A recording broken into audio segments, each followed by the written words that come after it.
Hi, everybody. I know a lot of you, but not everybody. So as Carrie said, my name's Elizabeth Drummond. I'm in the history department, and I teach courses in European and world history in the core and for the major and at all levels. So from FYS through explorations to integrations.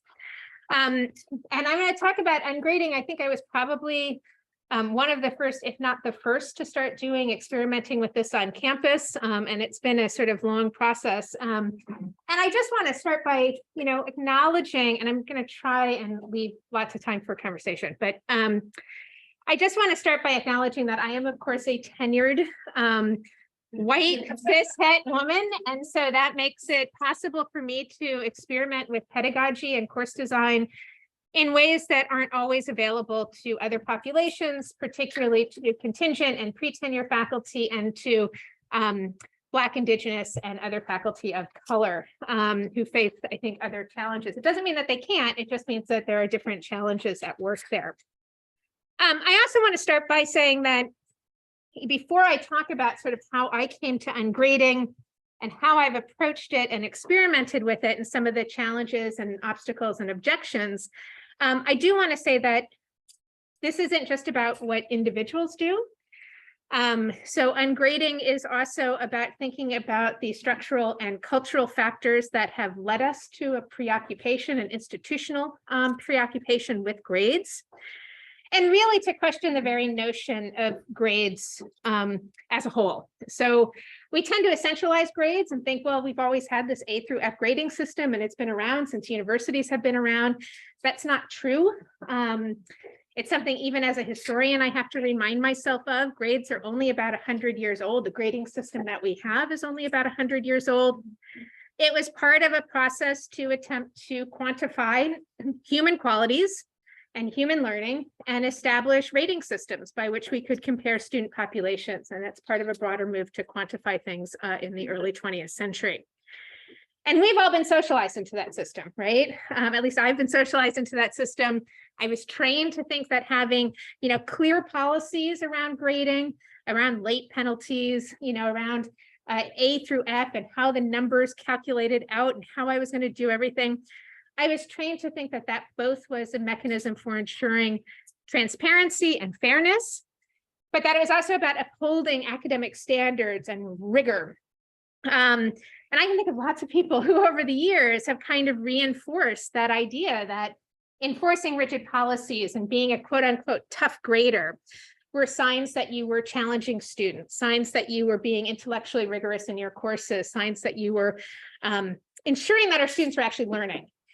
But that's not real rigor, and grades are not objective, right? So the example I often use is, what does a B mean when all three of the following students can earn a B? One is the really privileged student who kind of coasts their way through and doesn't do anything, but they come in with a lot of advantages and AP courses and good, good high school, and they just kind of do a little bit and coast all the way through and come out with a B. Another student is a student who might come from an underprivileged, underserved background, who starts off rough, has some real challenges, and works really, really, really, really hard to overcome those, and ends up with a B at the end of the course. And a third student might be the student who is doing A work on everything, right? Is phenomenal, but misses a few assignments or turns things in late for whatever reasons, and drops down because of late paper penalties to a B. Our mind map about grading tells us that those three B students are the same. That's the sort of theory of grading, but yet we know that they're not the same at all. And in fact, they're very different. So in that sense, as much as I think we can talk about ungrading as an individual practice, I hope that it also raises questions about what we're doing as an institution about grading. We don't have to do it this way. And I would note that there are other models out there. MIT, for example, which is a rigorous school, has a very different grading structure in many ways. For first-year students, all first-year students are graded at MIT on a pass, no record grading basis in their first semester, and then an ABC or no record basis in their second semester. They have a flexible pass no record system beyond the first semester up to 48 units. So students have the opportunity to experiment with things that are a little out of their wheelhouse, to fail, or not to fail, but to struggle, right, and overcome without having to worry about what that's going to do to their GPA. And the UC campuses are actually having a lot of discussions around these things as well, particularly for science classes. And that's a whole other kind of conversation about gateway classes and gated classes, and it relates to the big recent hubbubaloo at NYU about an OChem professor. Speaking for myself, I was long attracted to sort of narrative evaluation systems in place at some schools, but I was educated at a school that used the A through F system. I was trained in graduate school at a place that used the A through F system. My first job was at a place that used the A through F system, and I'm obviously here at a place that uses the A through F system. So I graded for many years as I had been graded and as I had been trained. I had really, very meticulous, detailed syllabi and grading charts that showed how grades transformed into number grades, transformed into letter grades. I had, clear, or what I thought was clear language about penalties and late papers and not accepting late work or only accepting certain work and no exceptions, no, extensions. I coupled that with a lot of information on my syllabus about what the assignments entailed. And, basically what I was trying to do was anticipate any and all situations that I could possibly think of and preemptively put them into my syllabus. And my syllabus kept getting longer and longer and longer. And I thought that I was empowering students to learn and to do their best. But really what I was doing was reinforcing the idea that the grade was what mattered, not learning, not creativity, not curiosity. I had confused rigidity for rigor. And I think that's a really common issue that we all face. And I was really deeply unhappy and unsatisfied with it. I dreaded grading. I dreaded even more conversations with students about their grades, not because I don't like my students, but because conversations so quickly turned into very transactional conversations that were not about where they could do better or what they had done well and where they could challenge themselves, but like, where did I get points off for this? And how did this align? And it felt very much like I was always negotiating with students for grades. So my turn to ungrading then became was part of a broader sort of rethinking of my pedagogy. It began even earlier with hacking my syllabus. I said that my syllabi had grown to be longer and longer and longer. And it was like black text on white page, black text on white page. And it had actually become what I would say was a hostile document, hostile to students. I think the language of talking about syllabi as contracts is part of that hostile positioning vis-a-vis students. So I began to experiment with visual design to make it more visually engaging and went to a kind of a newsletter format. And then eventually also started putting emojis in. That was during COVID in particular, to kind of personalize things. I also have an online version of my syllabus that's in a story map that's a living syllabus where any changes are reflected there. More important though than the visual design, I changed a lot of the language. I switched from the third person to the first person and second person. I initially de-emphasized and then abandoned really altogether policy statements that were focused on policing student behavior or on outlining penalties for this or for that. Instead, I focus now, I have office hours and stuff on the first page, but the second page is about situating us in time and space. That includes both our location on unceded territory, but also the moment in which we all live in terms of the continuing pandemic and environmental catastrophe and the breakdown of democracy and organizing authoritarianism and all that fun stuff. And then I go to support like the support structures on campus and have a lot of information about support. And only then do I start to talk about the class. So I foregrounded support rather than kind of what will help students succeed rather than all the policy things that I'm going to do to penalize them. And I really don't have any of those anymore. I am not a good ambassador for the syllabus checklist, by the way. So as I stand here in the CTE, I basically rejected the most whole thing, in part because I think there are I think it's a useful guide for new teachers. I think it's really helpful. But I think there's some real pedagogical issues with some of the things that inform that checklist. And my goal was really to transform the syllabus from a course contract into an invitation to learning. So I now talk about it as a roadmap rather than a syllabus even. So that was sort of the first step for me, thinking about syllabus design and policy language. And my turn to ungrading, my sort of origin story, my, conversion story, right, a la Saul, came when I had a student in a course who was an excellent student.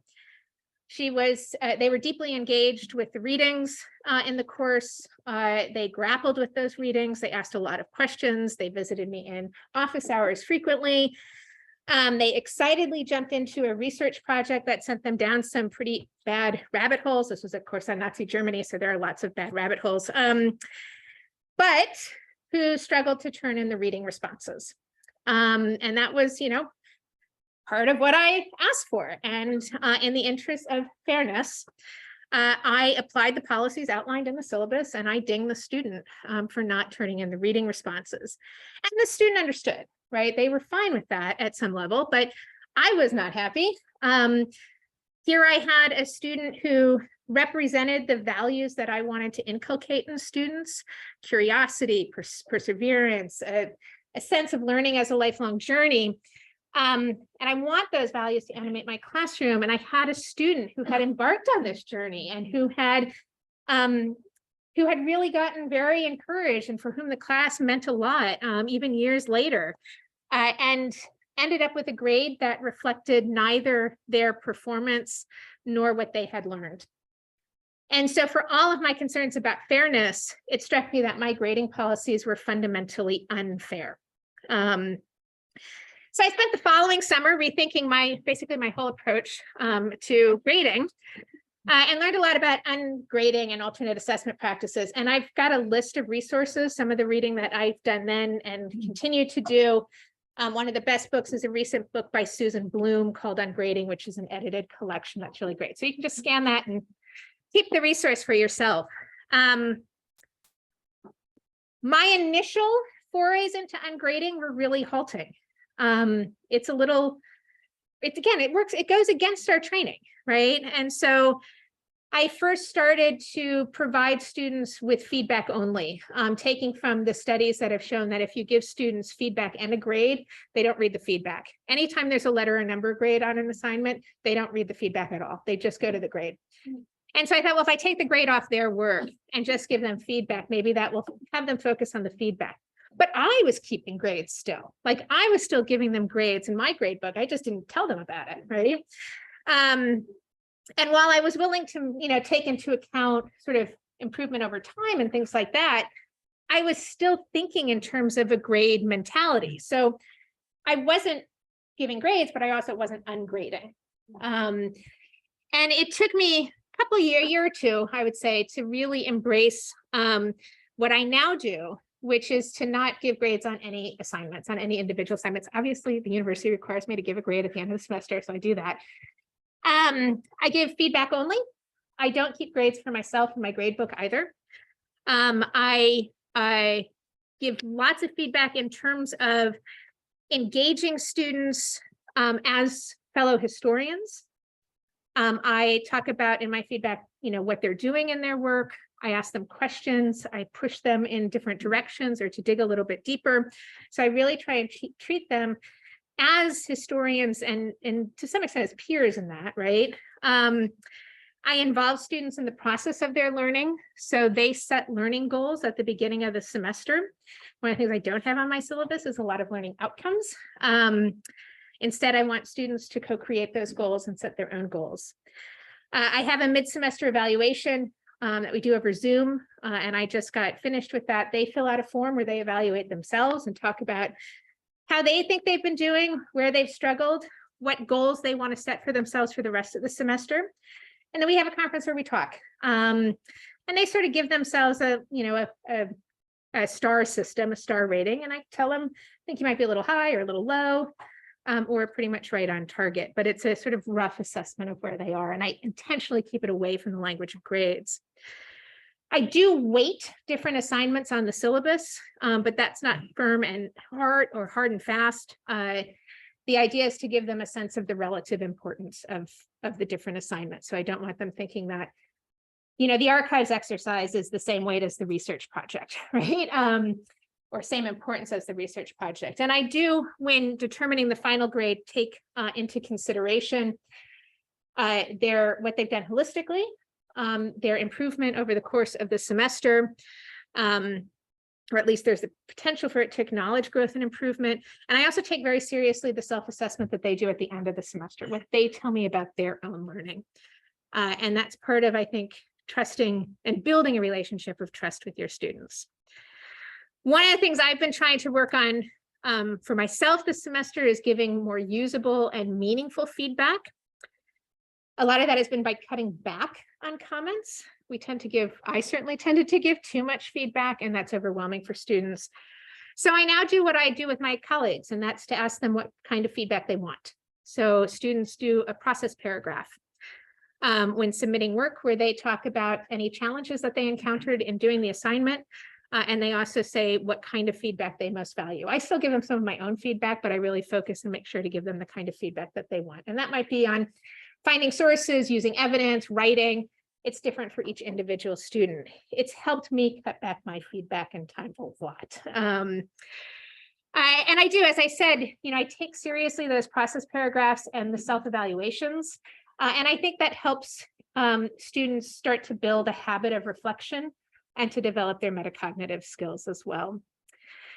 So for me, in thinking about ungrading, it's also, I see it very much as consistent or as an embodiment of what the Jesuits call cura personalis, what Kate Denial talks about as a pedagogy of kindness.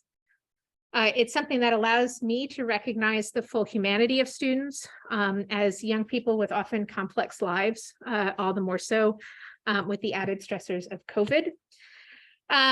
Even before COVID, but especially during it, students have talked about how much ungrading and flexible policies have alleviated their anxiety and have enabled them to focus on learning rather than on specific grades, and also without having to worry that missing a class because they're sick or a relative is sick is going to harm them irreparably. And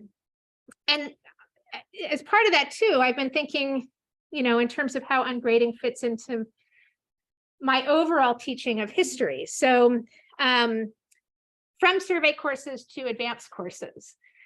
So one of the things in survey courses that I've really done is move away from a coverage model to a more thematically driven approach that foregrounds actually a few weeks where we just talk about historical thinking and the discipline of history and narratives and archives and lots of fun stuff, even in my lower division core courses.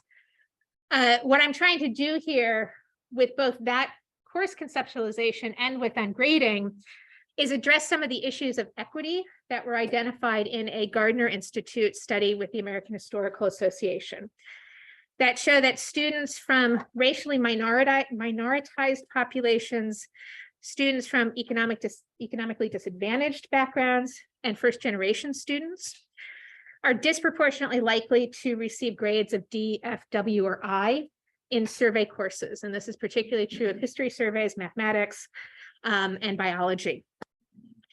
What happens is, of course, those are courses that are very much have traditionally privileged coverage. And so when a student falls behind, it's almost impossible for them to catch up. In switching from a coverage model to a model that really focuses on historical thinking, along with flexible policies, along with ungrading, my hope is that this will also address some of those equity issues. So I see it as cura personalis, but also as part of our anti-racism, DEI, and social justice efforts. And as part of that, ungrading has enabled me or given me the space, I think, to develop new kinds of assignments. I want students to have fun with doing research. I want them to take some risks. I want them to experiment. And of course, grades work very much against experimentation and risk-taking. So removing the pressure of grades creates space for some more Unusual for history classroom assignments. I've done an escape room in the library with them. We do avatar projects that combine creative thinking with historical research, or creative writing with historical research and writing. Done a lot of group projects and public facing projects. I've sent my students out into Playa Vista and on campus to do free history lessons.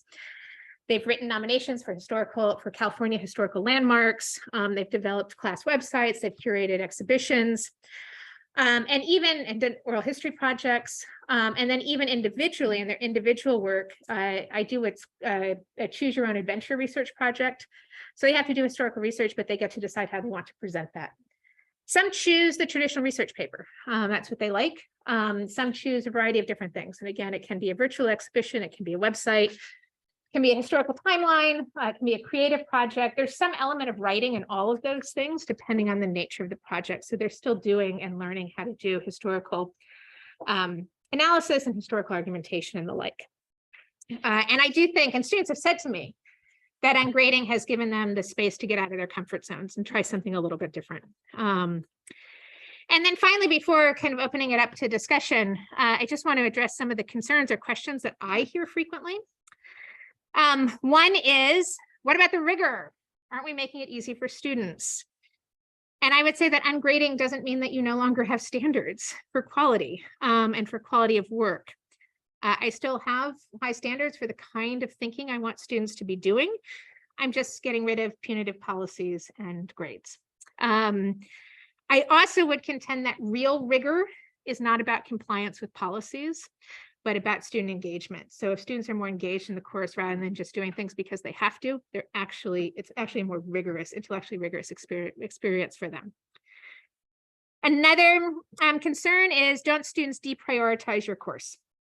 And yeah, sometimes that does happen, but not always. Part of this is them learning how to set their own learning goals. It's them learning how to manage time, to set priorities. And I ask them to do some of that goal setting at the beginning and then again at the middle of the semester. Part of it, though, is the structure, again, the institutional structure. If I'm the only professor they have who's doing UNgrading and who is flexible with policies and deadlines and things like that, I use best by dates. Then it's understandable that they're going to prioritize the courses where the professors are rigorous and punitive, like rigid and punitive.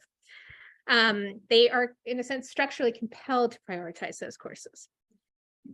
Is it frustrating at times? Sure, but my feeling is also that if my approach creates the room and space that students need to succeed in all of their courses, then I'm okay with that.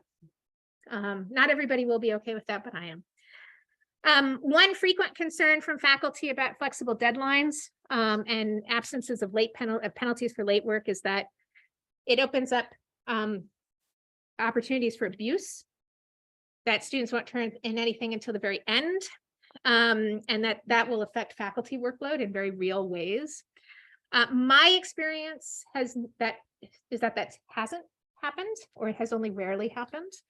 And I would say that not all flexibility is the same. So it's not just not having any, it's not just saying, okay, well, you can turn it in whenever you want, no late penalties or whatever.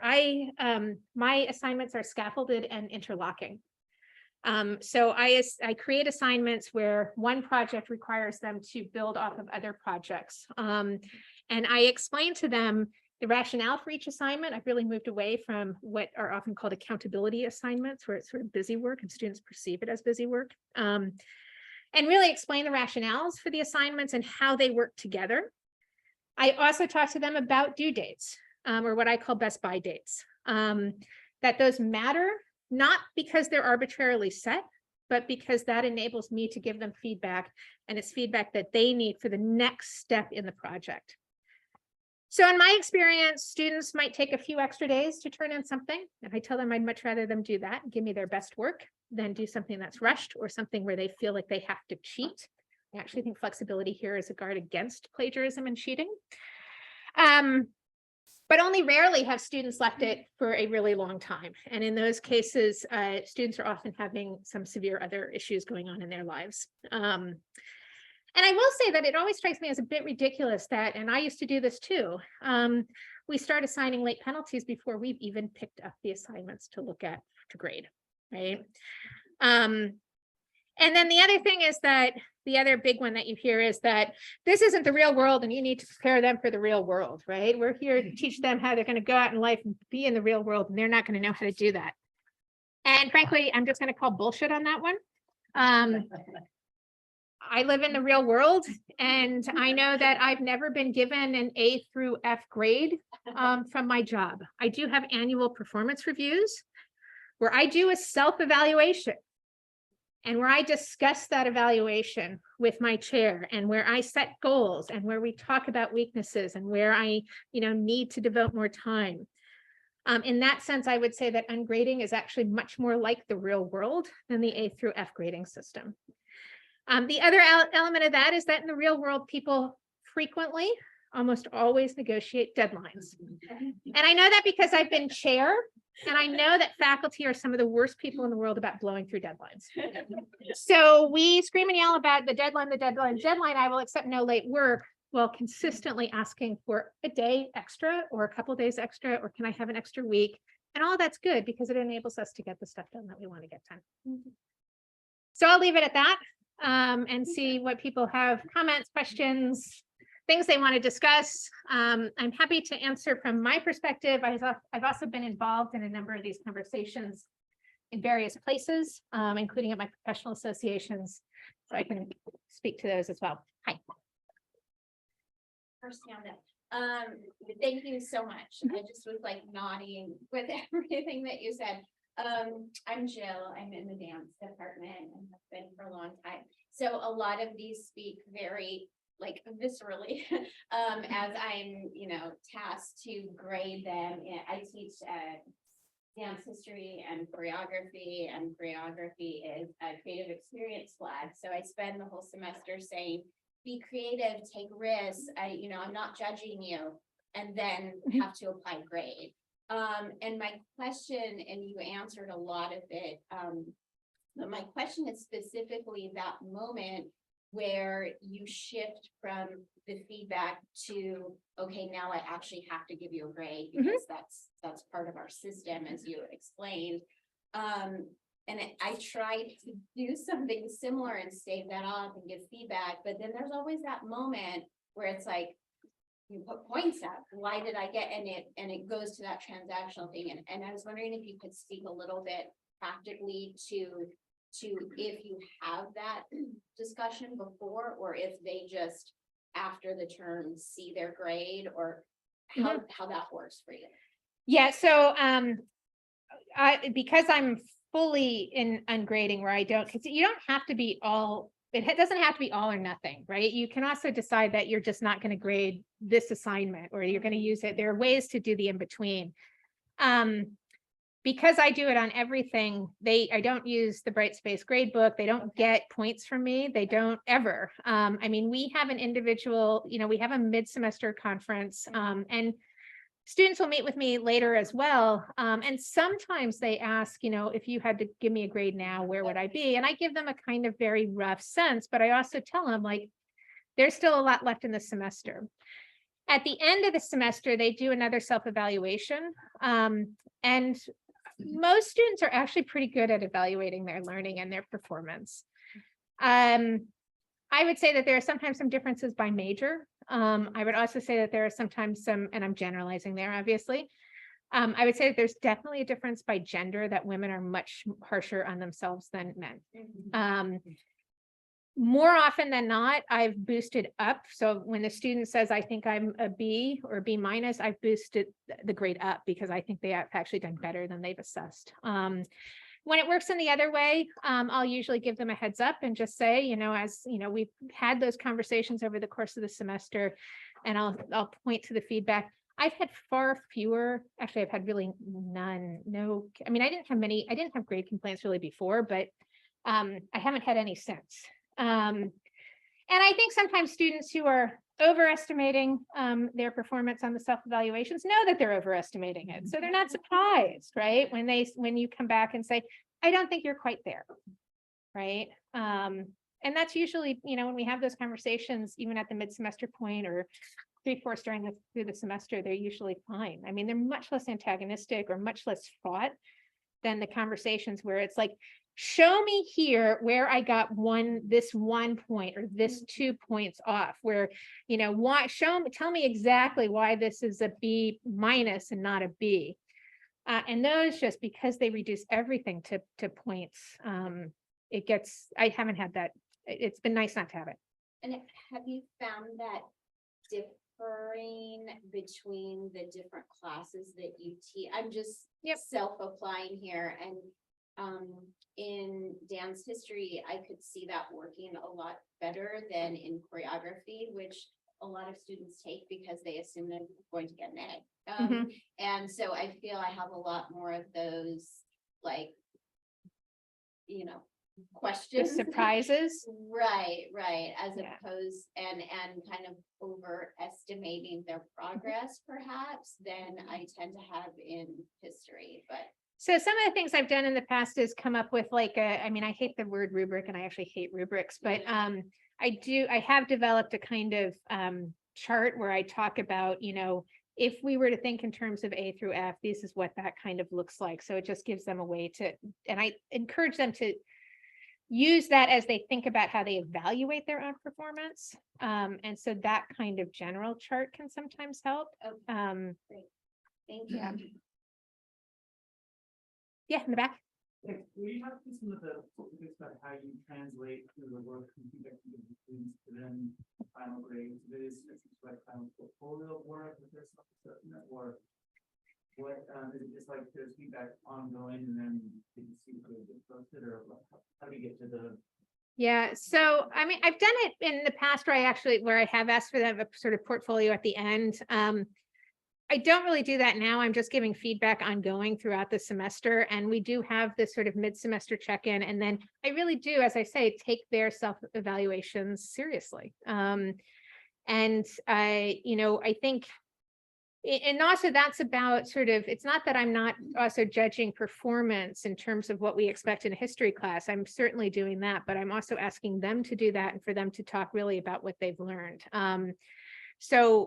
And that's where I use the kind of weighting, the rough weighting to say, okay, this is what they've done in terms of their research paper. This is what they've done on their avatar projects. And this is how I kind of see it all fitting together. Ultimately, we're always doing that anyway, right? We just do it in little pieces rather than bigger pieces. And I think we've all come to certainly I had situations before where I would calculate all the grades and I'd have this student that I was like, well, that's actually lower than where I think the student is, right? So I found that it works better for me. But I think the self-assessment for me, at least, is a really important part of it. Other people use things like contract grading or specifications grading, where students, you're almost kind of coming to an agreement with the student beforehand about what they're going to do to get an A or B or C. And they can sort of set that from the beginning. And I think as an intermediate step sometimes to ungrading, that can be really helpful because it's a little bit more comfortable to us, right? We still have something that's a little bit more spelled out. And it might sometimes can be more comfortable for students as well. Claudia? So I have a couple of questions just because I did ungrading quickly last year, and there were just a couple of different issues. Partly because one of the techniques that I used with the feedback, and I want to know what you did with the feedback, was that I allowed students to redo based on the feedback. And it was still ungraded in some sense, but like I could give them feedback again, like, okay, this is better.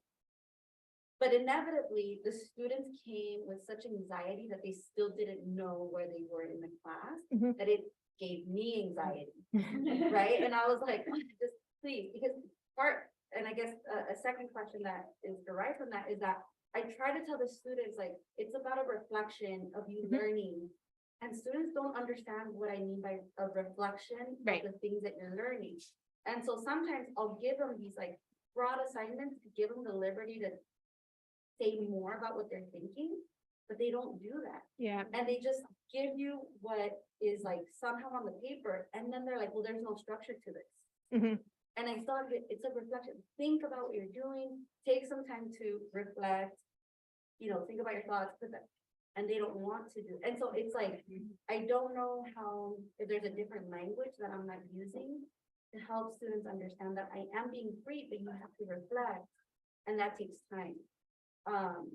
you know, and that it's not just a summary, and that's what I'm asking. Yeah. Yeah, I mean, I think it's a process of developing that, right? I mean, I use a form for the self-assessments, and the form includes some sort of Likert scale kind of things about, did you always do the readings? But there's, there's self-reporting. Were your contributions original? Were they relevant? Things like that. And then I have open paragraphs, and I give them some guidance in terms of sort of prompting their reflection on different sort of things. My hope is that the process paragraph on the individual assignments this year will also help with that, because it starts to get them thinking about each individual assignment and what they struggled with, or what they think that clicked really well for them on those individual assignments, so that they're doing it throughout the semester, not just at the midpoint and the end of the semester. So I think with student anxiety, there certainly are students who do get anxious about it because they have long used grades as the way to tell them how much more effort they need to put into something, or how little effort they need to put into something. The people from whom I've had the most resistance were 2 honor students who the first semester I taught did it, and who very clearly wanted to know how little they needed to do to get the grade that they wanted in that class, right? And it was very clear that it was about how little they needed to do. And I'm okay destabilizing that, right? More often than not, those students say that it has actually alleviated their anxiety, because they have, I think one of the places where they have the most anxiety is that they don't trust us. So they don't trust that if they turn something in late, there won't be a penalty. That's why they still email me to ask for extensions. And I'm like, you really don't need to email me unless it's going to be like more than a week late. Like if it's a couple days, I don't need to know, like, it's fine. Well, I was really sick. I'm like, it's good. Like I'm serious. When you have to kind of, I've had to reassure them a lot. But also they don't trust that we will value their honest reflections. Right. So they don't necessarily trust that by being reflective, and maybe also being a little self-critical, that we, I think their concern is that we'll use that to punish them rather than to see it as part of their learning process. So I think it's really about learning how to build that trust into the system that we have with students. And part of that is that they're coming out of high school environments that have really destroyed that, right? That have very much, and that's not a knock on K through 12 teachers, it's the structure in which they teach. But especially with COVID, especially with the emphasis on testing and on quantified data, I mean, it's just, they don't trust people when they come here and say this. And so I think building trust in that regard, and then also having intermediate assignments that help to build those reflective capabilities. So I'll let you know how the process paragraphs work. Yeah. The other thing I think is that Alfie Kohn writes a lot about how to give good feedback. And one of the things that he points out is that praise is actually just as much a disincentive to learning and improvement as grades or as criticism. So that it's really about describing what students are doing, how they might approach things differently, and trying to use a lot more neutral language. So I talk more about, instead of saying this was good, I talk, this was effective, or this worked, or these choices made sense. And that's been hard for me, right? Because I think our instinct, the instinct is also, certainly mine was like, say something good, and then there's the but, right? And I really tried to pull myself off of that. And so that can, sometimes help them think about what I mean, I think that this really descriptive feedback might also help them and set them up better to reflect on their stuff. Yeah, in the back. Can you keep track of the feedback on your own, just like as a way to have something to look at the end? I feel like for me, one, I would be worried that I just couldn't keep in mind all of these students and how they're doing it. Too, as a guard against bias for myself, right? Because I might have a student who, will say brilliant things, and I'm like, I just want to give them A because they're saying brilliant things in class, but then I might be blinding me to other aspects where they're not like as engaged or as good, versus someone more quiet and they're just like touching along. So I don't know, like, how do you, so I guess my question is, one, do you have feedback, and or how do you prevent yourself, how do you help yourself remember everything and also guard against your personal bias? Yeah, so I keep some notes about the mid-semester conferences based on what just basically a short, and I keep their evaluations, self-evaluations, and also some short notes to myself about what we discussed. But in terms of the feedback on assignments that I do, all that is done electronically. So I have copies of all of that. I don't use Brightspace. So there's going to be a theme here about how I'm refusing to submit to the institutional expectations. But I use Teams, and Teams is very easy to track feedback, and you can go back in and look at the assignments, look at what the feedback was that you gave. So I have that feedback for myself. In the past, I've done written sort of a more holistic written evaluation at the mid-semester point. I'm not doing that this semester because I think our conferences were good enough to take care of that. But yeah, no, I do have my feedback. I mean, and part of that is that I'm not doing paper and pencil feedback on stuff. But that certainly helps. Yeah. Leanne? I just want to say thank you for this and for actually all of our conversations over the years about ungrading.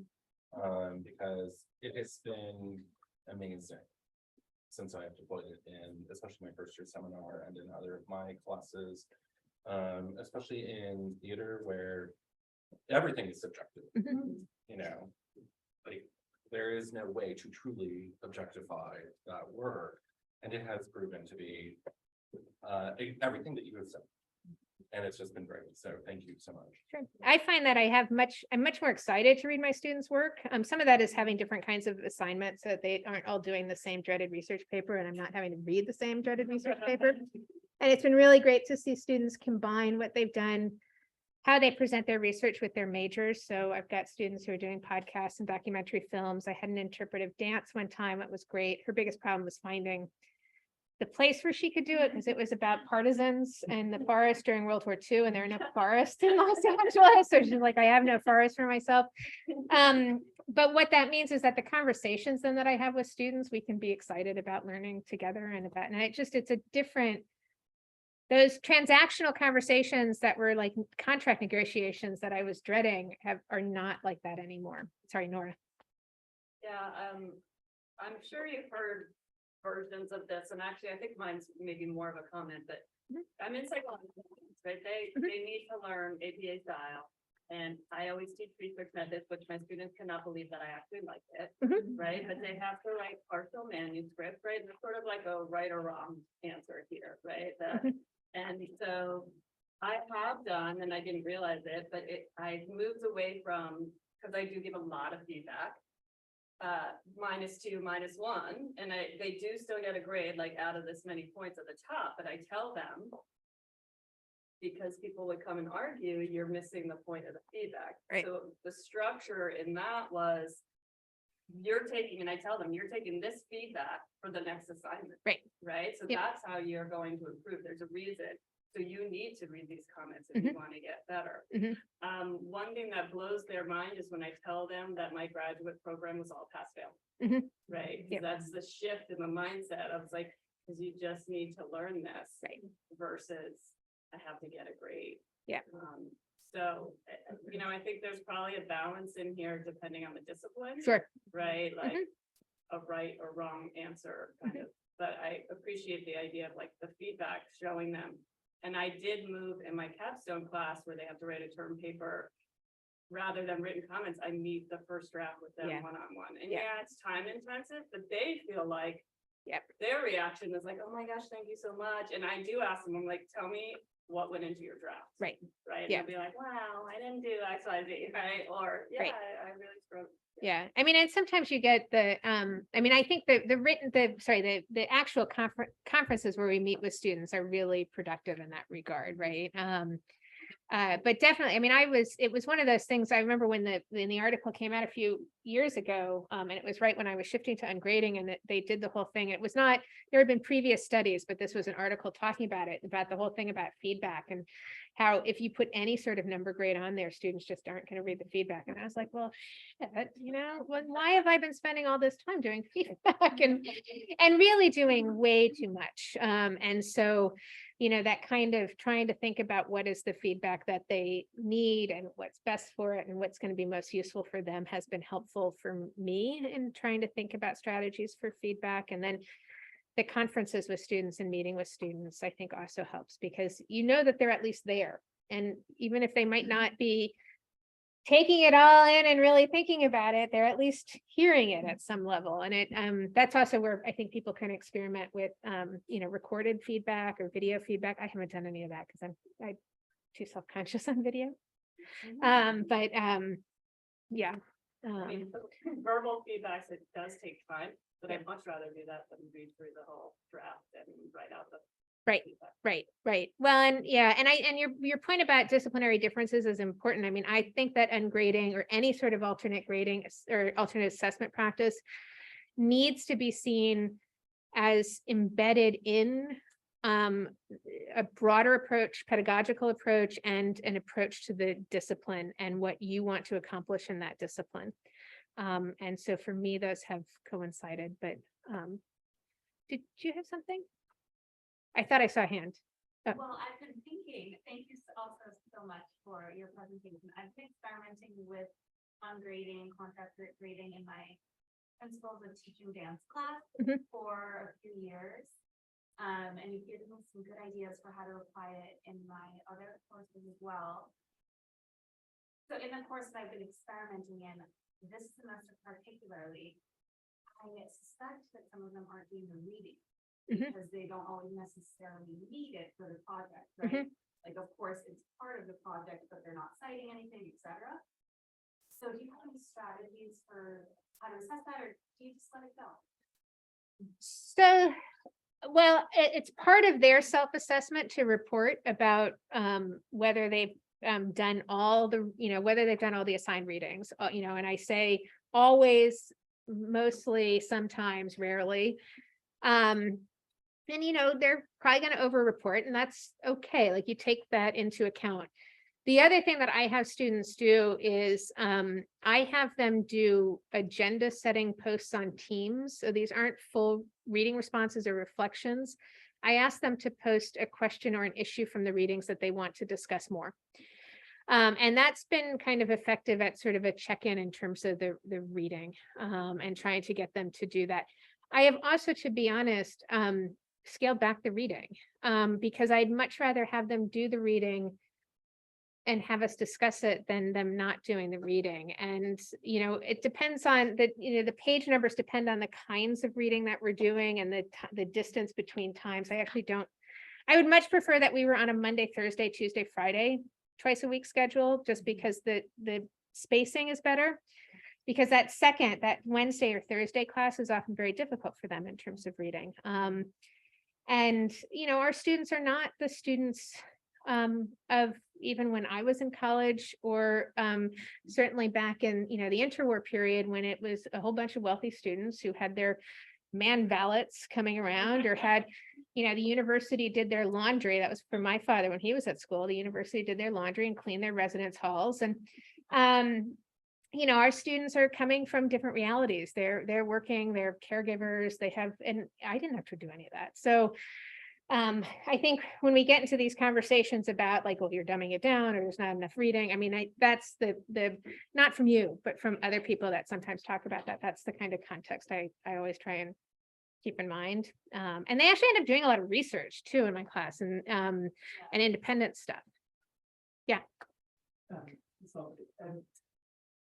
Give these strategies you recommend for helping students set their own learning goals and courses, particularly ones that maybe aren't their major or their new discipline or whatever. Yeah, so in my syllabus, I have in what is supposed to be the learning objectives section, I have something where I say, I have a couple of goals for this course, but I want to hear from you. And so I think modeling some goals can be helpful for them. But I do it in human language, not assessment language, because I really don't think that the language we often use for learning outcomes it resonates with them. It's not particularly, it's like the no value, no do value. I mean, it's such a stilted language. So I don't use that kind of language. So I think that modeling, and then the other place where we do it is in conversations with them. And they'll come in and they're pretty good about saying like, and I guess the other thing I would say is that they're pretty good, especially about trying to fix on specific areas where they need to improve. Like I need to participate more, or I need to be better with time management, or I need to work on my writing.